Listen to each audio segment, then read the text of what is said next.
So, digestive health. Yes, okay. So yeah, welcome back and thank you for joining us again. Thank you. Hello. Hello. So yeah, digestive health. I thought we could have a little chat about how the gut plays a massive role in not just in your menopausal symptoms, but in your hormones, in your how you're feeling, in your mental state, basically everything. The gut is so kind of central to everything that's happening within the body, but everything that's happening with the body also comes back to the gut. So as a hormone HRT kind of specialist person, what's your take on like digestive health and hormones and how that affects the menopause? What you said. Everything you just said. So yeah, Very general. no, I understand. It's my specialism is HRT and hormones. However, it does overlap with the gut. I am a nutritionist. I don't tend to use the nutritional element as often as I would have done in the past because most women want to talk to me about HRT and hormones, but quite often the women don't always make the link between their dodgy digestion symptoms and their perimenopause. So my senses are always jangling when I hear somebody say, when I go through the symptoms, how are you feeling? What sort of symptoms have you got of perimenopause? And a woman will say, oh yes, and I'm constantly going to the toilet, and I've always either got constipation or diarrhea, one of the two. And that always then makes me think more about hormones, gut, and nutrition. So quite often, as you will know, Lesley, it's not, well, more often than not, it's not a one size fits all. It's a matter of what are they eating, how are they eating, when are they eating, what are the hormones doing, what's happened in the past. So how many antibiotic regimes have they had over the period of their lives? I would be a classic example of that. I think I took, I can't even think how many antibiotic regimes I've taken since I was about 5 years old. And I have a really dodgy digestion, but I've managed to sort that over the years. But people don't realise that all the things they've done up to that point and then falling into perimenopause massively affect their gut. Their gut then, as you know, affects how they feel, affects your mood. Apart from the fact it feels horrible when you're all constipated or you have diarrhea, it actually, as your second brain, your gut really, really affects your mood and how you feel. So I don't even know if that sounds absolutely. And yeah, no, it has. I again, very similar to what you've just said. It's like I was doing a graphic the other day for a post I was doing on Facebook in my group on Facebook, and it was literally like the symptoms of gut imbalance or gut dysfunction. And it was literally like as I was doing it, and I was like, oh, brain fog, fatigue, lack of concentration, constipation, skin problems, bloating. And I was like, oh, that sounds really familiar, doesn't it? And it's like literally as I was posting it, people were saying, yeah, but this is perimenopausal symptoms. This is what I'm getting as menopause. I'm like, no. It might be perimenopausal, but it could also be your gut and how your gut is working. And if we actually sort of work on that as a base layer and we can arrange your nutrition and your gut biome and get all your bacteria in your gut working for you in the right way, then we might actually be able to uncover what the menopause or perimenopause actually does look like for you, because we'll take away some of those symptoms which could be related to the gut. Yeah. And I find it really sort of it really does, like you say, the alarm bells do start going off when I hear some of these symptoms, because I do just think, well, like you say, the enteric brain and sort of like a lot of your serotonin, I think it's like 80% or plus 80% plus of your serotonin is made within your gut. So if your gut isn't happy, you aren't happy. You're not going to feel happy because your serotonin levels aren't going to be up. So finding that balance and actually working with the gut, and a bit like we were saying before we actually started talking properly about digestive health, all of those women that I work with who've had hysterectomy, that anesthetic and all of the pain medication, the copious amounts of laxatives that you have to take after having a hysterectomy, all of the antibiotics, the mess that makes of your gut health is so extreme and Yeah. so sort of dramatic. It's no wonder that you come out of it feeling like you've hit the menopause Yeah. slap on, Yeah. because all of a And sudden you've got all of these different things coming in. no, you're absolutely right. And I would never say to somebody, oh no, don't take those antibiotics or don't have that operation, because of course, if you need to, you need to. But it's about protecting our hormones and our gut, so that you get through it reasonably unscathed. So, you know, occasionally I will still have to take antibiotics if you get, I don't know, tonsillitis, an ear infection, whatever it is. But the way to do that is to make sure that you're taking, that you're eating correctly, you're drinking correctly, you're taking live bacteria, probiotics, prebiotics, whatever is necessary for you, so that your gut bacteria is as strong as it can be to do the job it needs to do. And yes, it will be knocked slightly. As we know, antibiotics are they're evil as well as amazing. So we always end up with thrush when we have antibiotics, because it kills off all the good stuff as well as the bad stuff. Yeah. But that's a really clear example of antibiotics. Not, I'm definitely not against antibiotics, but they're not all good. There is a side of them that needs to be fended off, and the gut is the place to start with that. Yeah, and I think there's an element of overuse as well, isn't there? In some, you know, some doctors are very, very quick to give an antibiotic when it's not necessarily the right course of treatment for certain things. Sure. But again, as well, and I was talking sorry. That's okay. No, go on. I was going to say, I was talking to talking to one of my clients the other day, about how certainly with a lot of women, like that constant kind of cycle of dieting, on and off of different diets, restrictive diets, removing kind of carbs from the diet or fat from the diet, and all of these different permutations of diet, how that affects your gut as well, because those all of those stresses on the gut and the digestive system could have led to, you know, biome issues. It could have led to bacteria. It could have led to leaky gut syndrome. All of these different things that then again have that knock-on effect of, you know, sort of just upsetting that whole rhythm of sort of in there and out there kind of, you know, it's all you do is go through a tunnel. Absolutely. And I think what often happens is interesting. I know you're coming at it, we both have the same end goal, but you come at it from a slightly different angle to me. So I come at it with hormones first, you come at it with gut first, which is absolutely fine either way. It's interesting. I tend to go down the hormone route first, get somebody balanced with their hormones, and then we see where they are with their digestion, if that's appropriate, afterwards. Quite often, the reduced estrogen in perimenopause and obviously then post-menopause really messes with the digestion. The gut transition is really slow. Women can't understand why suddenly they're feeling so bloaty, suddenly they're feeling they've got to rush to the toilet or they can't go to the toilet.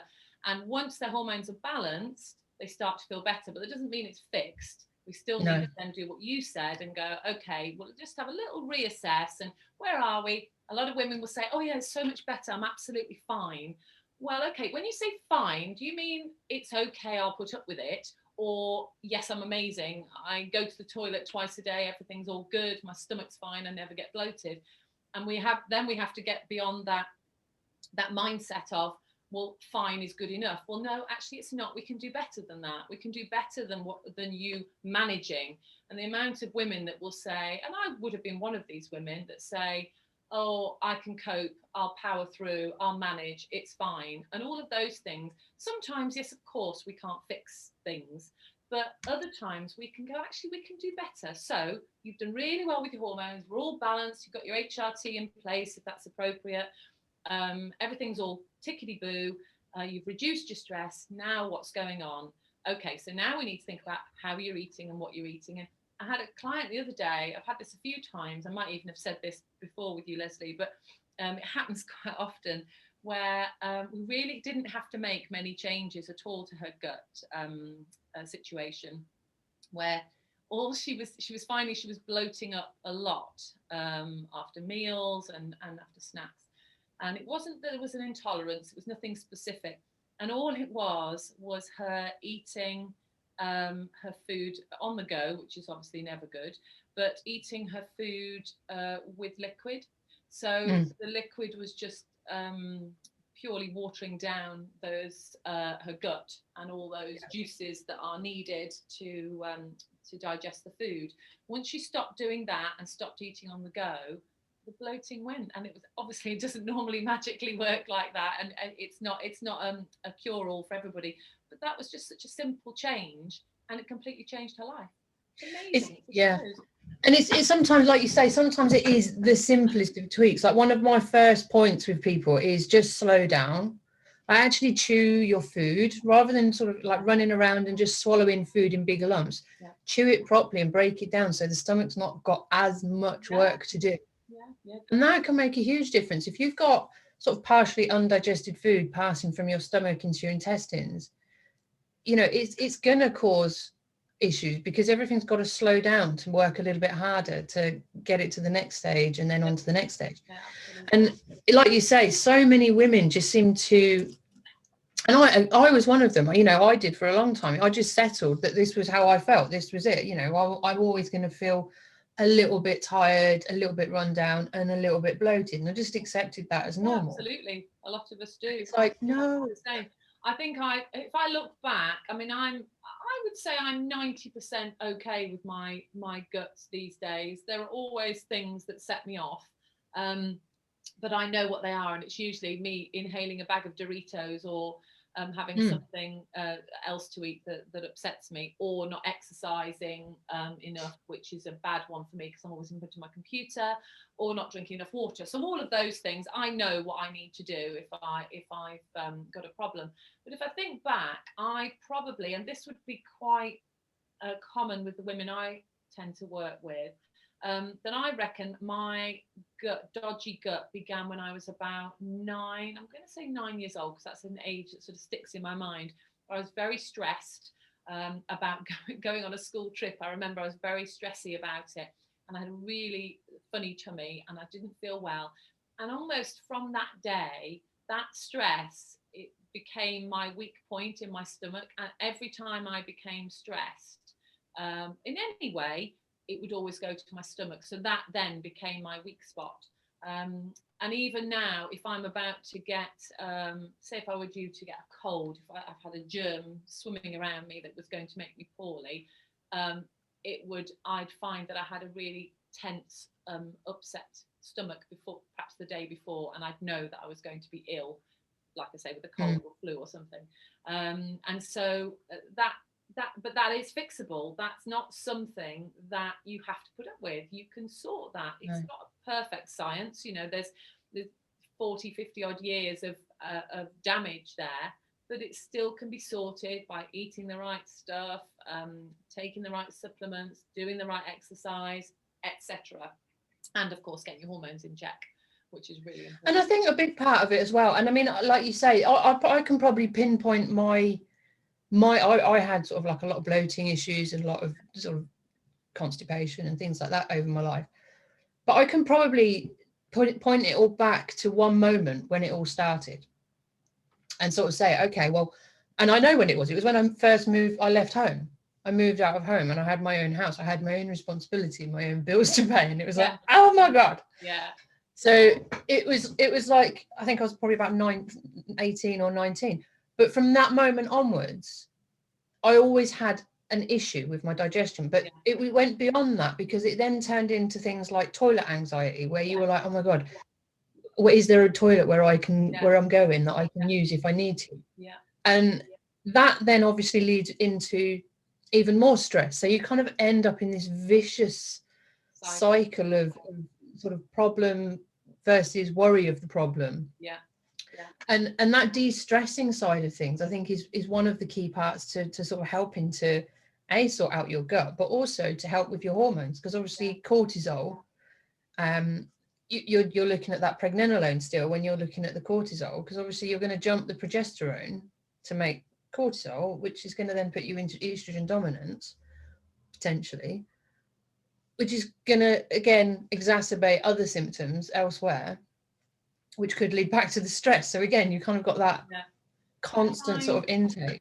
Yeah, I find a lot of the women, or a large number of the women that I work with, when they quite obviously are balanced in their hormones. We've got to the point where everything's fine, HRT's in place if that's appropriate, and everything is all good. However, they're still having the symptoms of the hormonal anxiety that they had before, and the blame is then put on the HRT or something else. But in fact, it's being in, as you just said, Lesley, that loop of being used to being anxious and being used to feeling that way. So the anxiety then breeds anxiety. So you're almost worrying about worrying.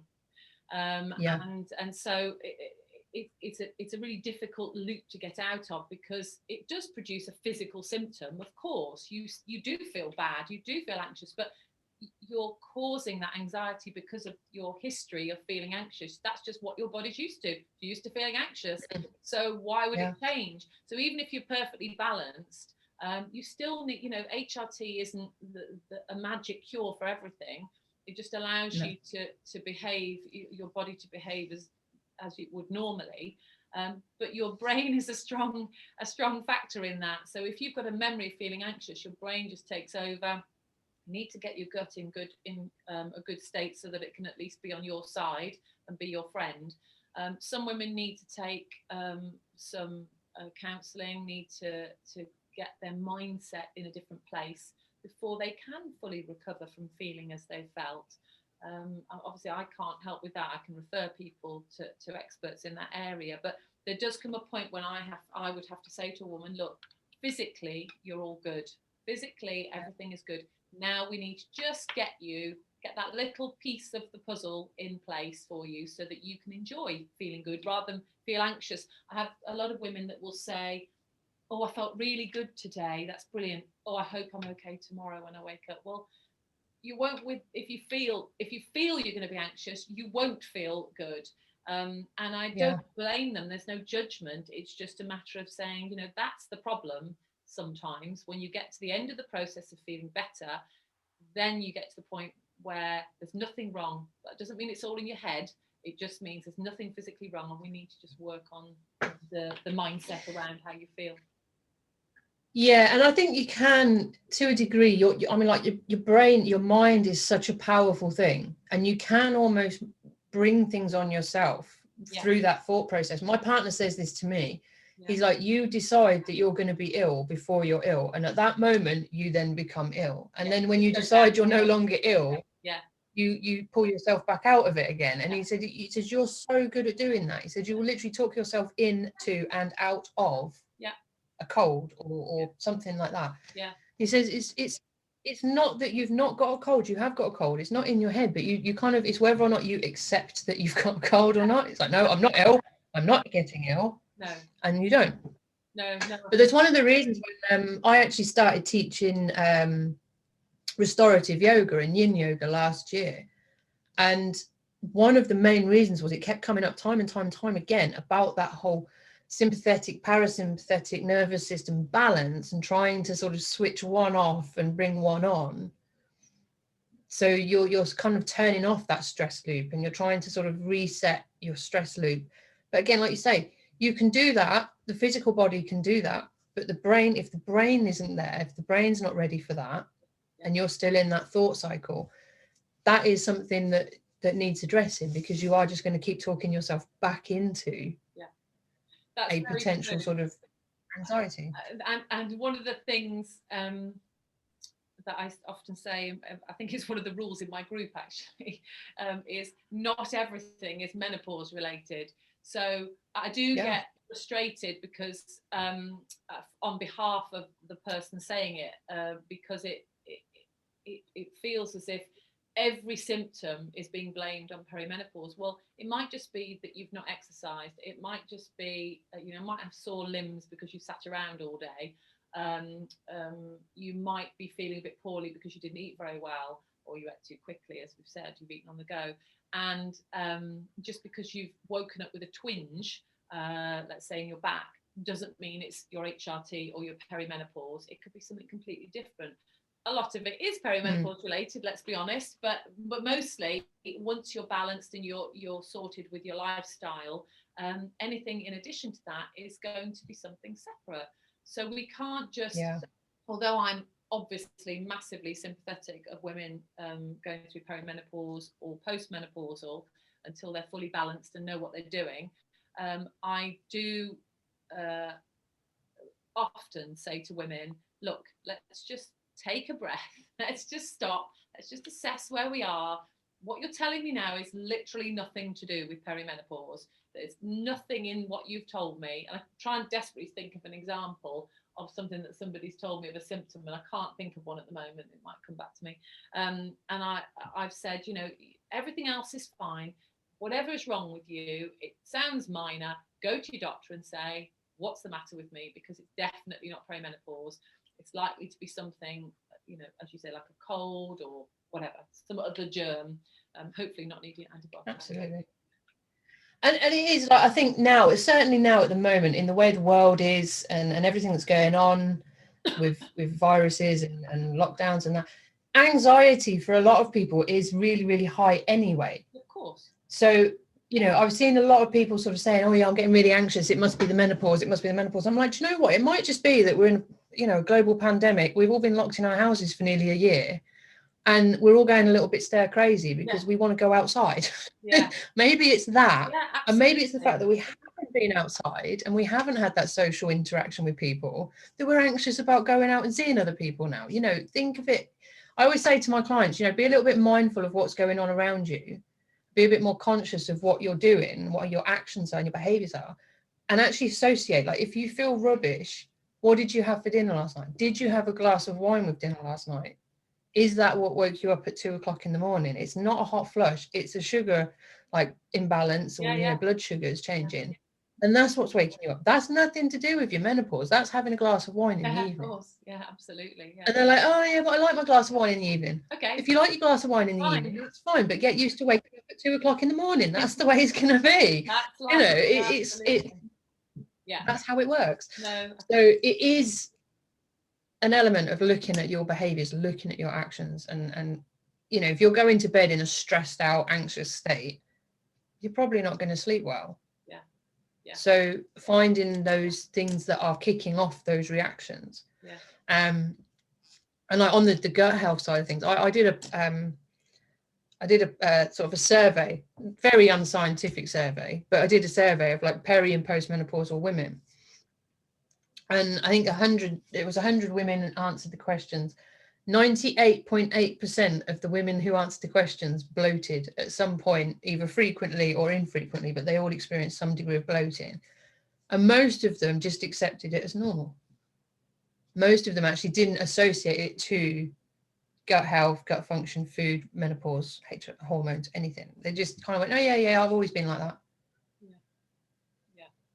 And to be honest, a lot of doctors, through no fault of their own, because they're busy and they are general practitioners, don't really understand the gut. And I do remember a number of years ago, so it must be at least 15, if not 20 years ago, going to the doctor about my gut or my bloating. And I was, of course, diagnosed with IBS, because that's a nice general term that doesn't mean anything. And I was sent to a nutritionist, or dietitian, I think she was called, which was absolutely ridiculous. She said to me, she asked me to do a food diary, and she said to me, you eat too much salt and too much fat, like sausages and things like that. So I said, okay. She said, that's why you're bloating. Well, I changed that. That didn't help. So a few years later, my husband and I happened to do a sort of a detox where you take out stuff and then you gradually reintroduce them. And when I reintroduced wheat, there it was. That was the thing I was intolerant to, was wheat. So I managed to find out for myself that I was wheat intolerant, but it just underlined again that, to be honest, we all have to take responsibility for our own gut health and for our own hormone health. Yeah. Because I don't really blame that dietitian for not knowing that I was wheat intolerant, but she obviously didn't have it in her mind that there could be a food intolerance. Maybe that's because it was 20 years ago, and 20 years ago we didn't think about things like that as much. So there's no issue with that diagnosis. But as soon as I diagnosed myself, my life completely changed, and I I hate this word really, but I did feel quite empowered. It was like, oh my God, I did that myself, changed my diet, and from then on became much more in control, further on, much more in control of hormones, etc., etc. And obviously, because was becoming perimenopausal anyway, further down the line, I think probably quite soon after that, if I think about it, because I was perimenopausal at 39. Now I now know. So yes, quite soon after that, I had to take control of my hormones anyway. But I think the key message for me is always that it's all very well blaming our doctors and blaming the medics. You can do that. It's not a particularly positive way to do it. I do get frustrated, don't get me wrong, but my job in life is to help women to just be more knowledgeable about themselves, so they can go to their doctors and say, actually, this is what's going on and this is what I'd like, please. Let's assume it was HRT. I know we're not specifically talking about HRT, but these are my symptoms. I know what I want. I'd like to try this for 2 or 3 months and then I'll reassess, rather than going to that poor doctor with a list of 40 symptoms going, I've got all of these, and coming away with antidepressants, which again isn't going to help your gut back to gut health. Yeah, it's the same. I mean, much the same. It was I went to my GP and they basically sort of said, IBS. He go, IBS. That's it. It is a blanket term. It, like you say, it doesn't mean anything. But it was through my own kind of investigations of how I was feeling and what I was eating and how I was feeling after eating that I kind of came to the realization that I am not necessarily intolerant, but I have a sensitivity to dairy, to milk, cow's milk specifically.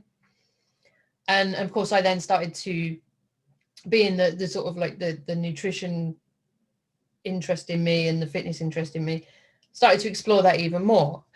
And I kind of thought, you know what, whenever I go on holiday, and this sounds like a really bizarre thing to say, but whenever I go on holiday, I always feel better. I always feel genuinely healthier. And I actually got one of my, I went to see a cranial osteopath, and she said to me, she goes, you're obviously just allergic to the United Kingdom, and when you go abroad, you recover amazingly. Maybe I should have one of those. It's like, well, okay, I've obviously just got to go and live in Greece, haven't I? It's just not the worst thing in the world. No. But it actually dawned on me, don't eat that cow's dairy in Greece. They have goat's milk. Oh, interesting. So I started to explore that even more. Oh, that's and it turns out, and this is something that there are scientific studies behind this. Cow's milk is not the most popular milk on the planet. No. 65% of the world's population don't have cow's milk. But because obviously when the cow produces milk, it produces it to take a bullock, a sort of calf to a bullock. So calf is born at around 100 to 200 pound weight to grow into a 1,200 pound animal. That milk is as powerful as taking that animal from there to there. We aren't that big. We don't need that much energy. Well, I am that big since lockdown. Well, yeah, we've expanded. But it actually turns out that like when a goat has a kid is around 6 to 8 pounds, same weight as a human baby. Sure. Adult weight is 100 to 200 pounds, same weight as an average adult weight, and their milk is more closely matched to ours.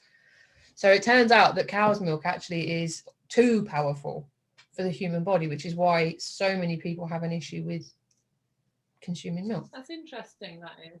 Just about the holiday thing, and just about gut, not specifically about milk, but you've made me think about something that I realised as well, that when we were allowed out and we went on holiday in those days of yore gone by, I used to be the same. When I would always feel, my gut would feel so much better, even though I would drink too much wine on holiday, my gut would feel considerably better. And I realised for me that it was to do with the fact that on holiday we always have a good healthy breakfast, because we're usually in a hotel. Yep. And we usually have an extraordinary amount of fruit throughout the whole of each day. So we tend to do a lot of grazing, and we eat a lot of fruit, and obviously lots of liquid, because and I don't just mean wine, I mean just in terms of, because you're rehydrating because you're in a hot country. And that's very different to how we lived our lives here in the UK. So that fruit element for me was a big change. And I know we're told 5 a day and all that, fruit and veg, but actually I now make a conscious decision, have done for a long time, to have fruit every morning with honey and yogurt, etc. Not goat's milk yogurt though, so I might just be readdressing that now you've highlighted that to me, Lesley. So I'll ponder that, although I don't have an allergy to cow's milk, but it's certainly something that I will consider. I'll have a think about that. So yeah, the whole fruit element really helped me. It might not be exactly the same for somebody else, but as you say, reassessing where were you when you felt well, what were you doing when you felt well, whether that was, you know, Christmas Day, sometime on holiday, Easter, whatever it was that a very stress-free day? What did you eat? What did you drink? What was going on? Can actually really inform the person as to what they need to do on a regular basis, rather than you know. Yeah, and I think again that holiday thing, it is like, you know, you aren't stressed, you are relaxed, you are sleeping at your own leisure, you know, you're getting as much sleep as you want. You're not bound by the rules of 9 to 5, or, you know, kids' school drop off, or, you know, all of these different things that we have to live by timetable. So, you know, that whole holiday aspect, it, you know, it could be any number of things that kind of make you feel good whilst you're on holiday. For me, you know, just being by the sea and having that. Yeah, no, absolutely. And I appreciated many women, specifically women, just because those are the people I work with mainly, can't change the fact that there is stress in their lives. Much of our stress we can't change, but where you can make the change, just do it. You know, even if it's just a matter of saying, I have a lot of women that say, oh no, I can't stop for lunch, I have to kind of eat on the go. And it's like, well, really, can you not even take 10 minutes to sit down and have something like a sound changes can make all the difference. Yeah, and it's like one of the ladies who I do a lot of training with, she always uses the line, control the controllables. Yeah, and it's so true. You know, if it is within your control to change it, do it. Yeah. You know, if you need to take 6 weeks to do like an elimination diet to find what's actually going to sort you out and make you feel better, take those 6 weeks. You know, take those 6 weeks to do it. Actually invest a little bit of time and thought in yourself. Yeah, definitely. Put yourself at the top of the list for once. And actually start to feel good, and accept that you don't have to feel like rubbish all the time. You don't have to feel tired and run down and bloated and gassy and constipated and all those horrible things. So delicate, you know, feminine, that's an option. And it doesn't always have to be, you know, like you say, you know, you go to the doctor if there are some things, you know, if there is something wrong with you, but it doesn't necessarily mean that you have to take medication, and all of the symptoms are not necessarily related to one thing. I often find, actually, that's a good point you raised there, Lesley, because I often find that when I have a first conversation with a lady, let's say just a short conversation rather than a big long consultation, just the fact that I listened to them, heard them, and told them it'll be okay is sometimes enough. Sometimes they don't even need to see me again, because they'll go, actually, that was amazing. I feel great just knowing that I'm not crazy.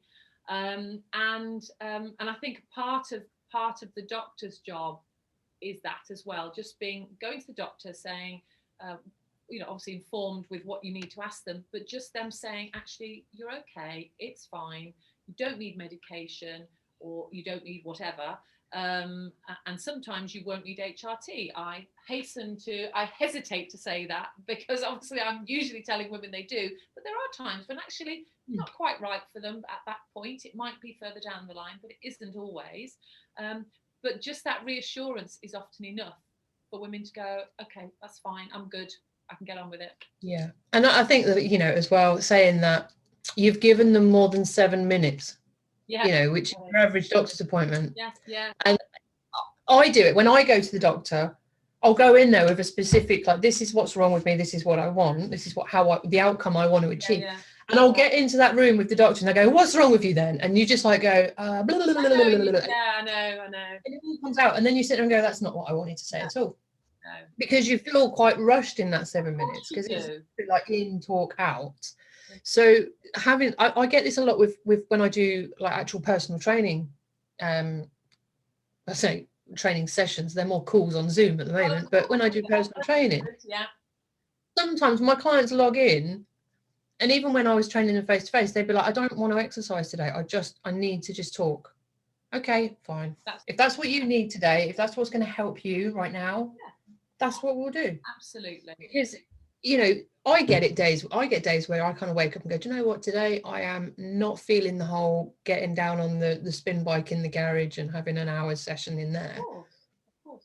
And I've been doing personal training for 13 years. You know, it's meant to be my go-to thing. I have days where I'm like, no. No, you're a human being with feelings the same as everybody else. I mean, my HRT is pretty spot on, but there are days and I'll say to the ladies in my group, there are days when I go, oh God, my hormones are all over the place and I'll need to make some changes. So, you know, nothing in life is perfect. And I think it's really it's okay to admit that.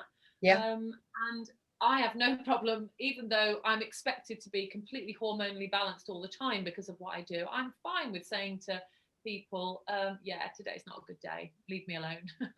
And that's okay. Oh, I do. I have days where I just log in and go, brain fog day, sorry, just ignore whatever I say today because it's one of them. And people are like, oh, I thought you were like on top of it. I'm like, yeah, and you know what, some days it's not my hormones. It's just some days it's like it's something else. It's just something else that I've done, I've eaten, I've not slept well, whatever it is. Yeah, no, I completely agree. Good. We all have days. We do. We all have those. But better to have more good days than not. That's the way I aim. Absolutely.